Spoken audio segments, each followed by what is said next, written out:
Hey guys, Justin here. One thing I wanted to pop in just real quick to show you guys is something that the fence community specifically has been asking for a very long time, but something that all industries can really take advantage of. And that's the ability to quickly swap out products on the canvas. So, realistic use case for this, we'll just keep on the fence example. Customer wants a quote for a wood fence, a chain link fence, a vinyl fence, all different things.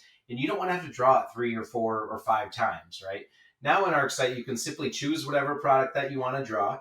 We'll just say it's a wood fence. I'm not going to draw anything fancy. I'm just going to draw out, a very standard looking potential wood fence that it sketches out on there. ArcSite's going to obviously automatically turn that into its normal bill of materials and show you all the stuff that you need to build that fence. But you used to have to go into ArcSite, select all your pieces, go to attributes, remove the pieces, replace the pieces, etc.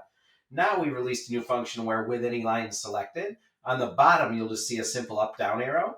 You can simply tap on that, choose whatever other fence you want to switch it to. So if I switch it to vinyl fence khaki, it's going to automatically update that product to the different fence. Then when I go to the actual takeoff piece, it's going to ask me questions about the vinyl fence, allow me to make my changes, and give me a fully new material list. So just a simple tap now, you no longer have to go through the full attributes flow to be able to do that. You can simply tap on the bottom, switch out your stuff, have a new updated material list and proposal with just a couple taps. Any questions, let me know, and I'll talk to you soon. All right, bye.